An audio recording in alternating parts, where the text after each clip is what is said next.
Vivre la volonté de Dieu, c'est aussi accepter de vivre sans réponse de Dieu à l'instant T. Donc ta patience détermine la foi que tu as en Dieu.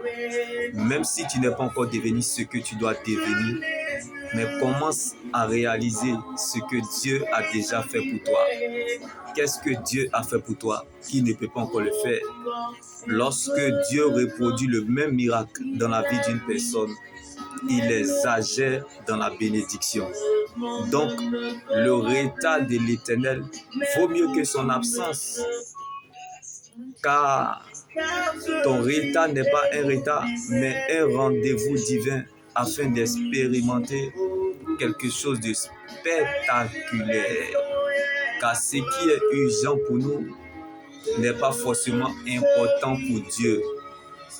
Car Dieu ne nous a pas promis une vie de facilité, mais il nous a donné sa présence. Jésus n'est pas venu pour les cas urgents, mais pour les patients, comme Zacharie et sa femme Élisabeth servaient Dieu. Mais ils n'ont rien eu. Le silence de Dieu n'est pas un oubli, ni une malédiction. Car ce qui est visible aux yeux de Dieu n'est pas visible aux yeux des humains. Donc, ce n'est pas parce que tu n'as pas encore vu que tu ne croiras pas. Comme leur foi est restée intacte, même en l'absence du besoin qu'ils désiraient. Alors, ne nous basons pas sur ce que nous ressentons à l'instant T, mais restons focalisés sur ce qu'il est pour nous. Même si ce que nous serons un jour n'a pas encore été révélé, sache que le temps ne révèle pas tout de suite, mais révèle toujours. Même si, bien aimé, notre être extérieur se détruit, mais notre être intérieur se renouvelle de jour en jour. Même si le temps présent ne témoigne pas de toi, sache qu'il y a une fin qui t'attend.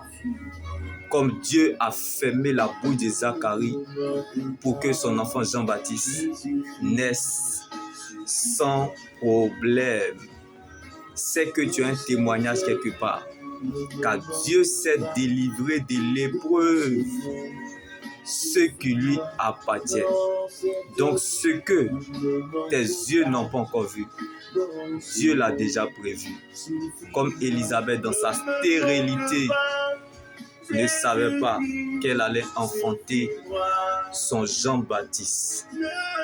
Tes doutes ne feront pas douter Dieu, car ce n'est plus ton combat. Donc, ce que Dieu vous a promis est pour vous et cela vous atteindra. Même si tu ne veux plus croire, le ciel croira à ta place, car Dieu ne t'a pas mené si loin pour t'abandonner. Alors, ne t'appuie pas sur les circonstances. Ne mets pas foi de ce que tu regardes ou vois. Ne regarde pas à ta réalité actuelle.